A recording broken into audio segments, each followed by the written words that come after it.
இதுவும் ஒரு அவேர்னஸ் வீடியோவாக பதிவு செய்கிறேன். 2 நாளில் எப்போ டிஸ்பிளே போகும் அப்படின்னு பார்த்தா, இங்கே பாருங்கள், ஃப்ரேமில் ஃபுல்லாக உப்பு படிஞ்சிருக்குங்க. எல்லாம் திட்டு திட்டாக இருக்குங்க. இது கையை தொட்டோம் அப்படின்னா மேடு பள்ளமாக அப்படியே திட்டு திட்டாக இருக்கிறது நல்லாவே தெரியுது. இந்த கண்டிஷனில் டிஸ்பிளே இதுக்குள்ளே போட்டால் ஏன் டிஸ்பிளேவோட ஸ்டிப்பு வந்து போகாது? டிஸ்பிளே போயிடுச்சிங்க, டோட்டலாக போயிடுச்சு. இந்த காரணத்துக்காக தான் டிஸ்பிளே போயிருக்குது. யாரும் இந்த தப்பை செய்யாதீங்க. உங்களை வந்து புது ஃப்ரேம் நான் கஸ்டமருக்கு மாற்றி தர சொல்ல, இதை க்ளீன் பண்ணி போட்டிருந்தீங்கன்னா இப்போ அந்த டிஸ்பிளே பொழைச்சிருக்கும், கஸ்டமரோட பணம் சேவ் ஆகிருக்கும், உங்களோட வேலை நேரமும் சேவ் ஆகிருக்கும்.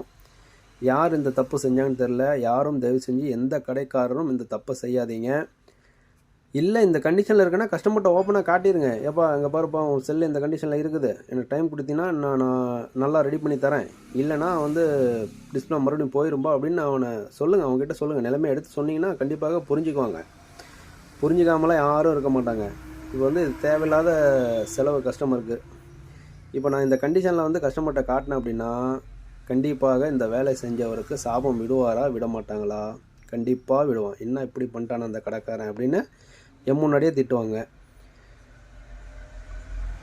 உங்களெல்லாம் என்ன பண்ணுறதுன்னே தெரில. சரி தெரிஞ்சு பண்ணுறீங்களா இல்லை தெரியாமல் பண்ணுறீங்களான்னு ஒன்றும் புரிய மாட்டேங்குது.